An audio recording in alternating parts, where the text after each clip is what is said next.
किया ऐसन बूटीदार गोरिया ऐसन बूटीदार गोरिया ऐसन बूटीदार अरे कहवा से ओढ़नी मंगवालू हो गोरिया ऐसन बूटीदार कहवा से ओढ़नी मंगवालू हो ऐसन बूटीदार गोरिया ऐसन बूटीदार गोरिया ऐसन बूटीदार ऐसन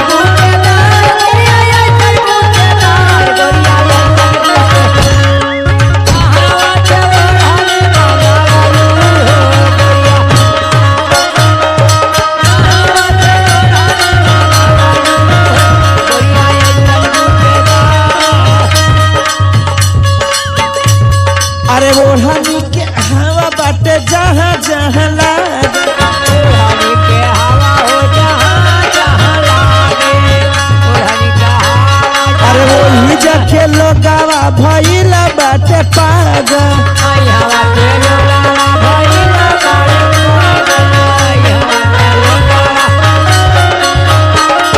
अरे ओढ़नी ओढ़ाई के हिलावाला सिंह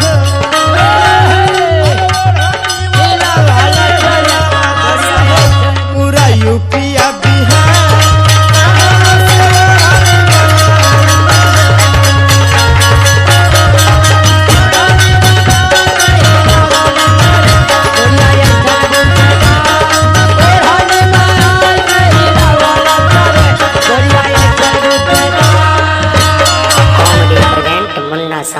Hey, आप कहाँ से आ रहे हैं इतना सदस्य के? हम तो बड़ा दूरे से आओ कहाँ से? हम तो लड़मड़ुआ से आओ लड़मड़ुआ डिश से?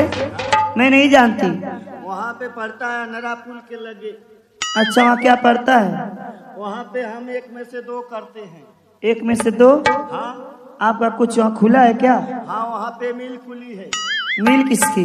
दाल मिल दाल मिल में क्या होता है? दाल मिल में दाल बनाई जाती है अच्छा एक किराए में से हम दो दाल करते हैं। अच्छा ठीक है। आप कहाँ से आ रही?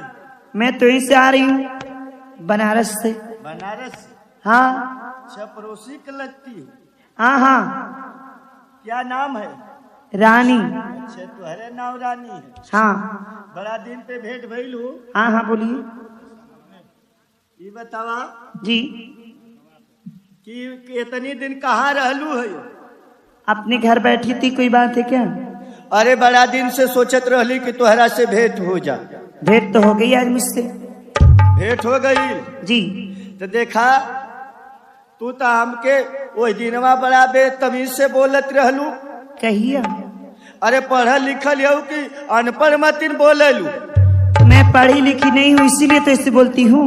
अरे तो कम से कम नैहर में रहलू तो कुछ तो सीख के आयल हो तू कि ससुरे में पति के साथ कैसे बोलल जाला। तो तुम ही पढ़ाओ ना।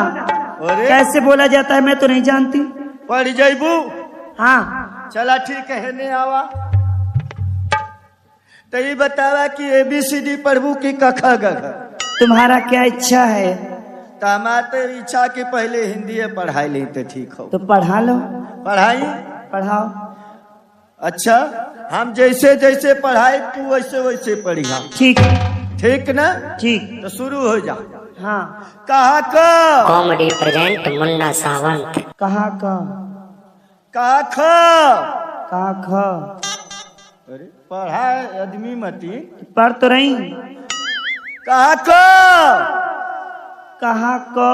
अरे हम न कहत है कि कहा का, तू हम कहते हो कहा का। कैसे में पढ़ू? तो के हम कहते है कि कहा का? कहाँ का? कहा खा? कहाँ का? कहा ग? कहाँ का? कहा घ? कहाँ घा? अंगा माने कुछ ना। अंगा में कुछ ना। तो इधर क्या दिखाते हो? अरे तो कहत नहीं, इधर तुरंत देखावत है। अच्छा यही तर पढ़बू? हाँ, हाँ? और बताओ। अरे अरे बैठबू? ऐठबू। अरे अरे पढ़ावत नहीं तो हम पढ़ावत नहीं। तू हमके पढ़ावत थी। तू हमके पढ़ाती। अरे अरे हम तोरे देखले में का लगत है? हम तो देखले में क्या लगत है? अरे हम पढ़ावत नहीं। अरे हम पढ़ावत नहीं। अरे अरे ना मनबी ना मनबी अरे अरे अरे आप तो के पढ़ावत नहीं रे तो हम तो के पढ़ावत नहीं रे तो मोके पढ़ावत थी तब मोके पढ़ावत थी अरे अरे मुथी हूँ मच्छी हाँ तो थी ना आई तथी ना आई अरे अरे ना मनबी ना मनबी अब बोला दे अब बोला दे के बोले तो के बोलाई वो तो सत्या भैया के बोले तो मोर रविंदर भैया के बोलाई तो बोला तो बोला मैं बाजारे जाई मो बाजारे जाए तो बाजारे जाबी हाँ मैं रसगुल्ला खाई मो रसगुल्ला मैं लूंग लत्ता खाई मो लंगलत्ता खाई मैं मुरब्बा खाई मो मुरब्बा खाई मैं लकठा खाई मो लट्ठा खाई ना मनबी ना मनबी मैं बलसाही खाई मो बलसही खाई हम आई में आई करे मौगा ई कौन पढ़ाई रे कि तो गान में रहिबे तो पढ़ता हूँ काहे ना पढ़ता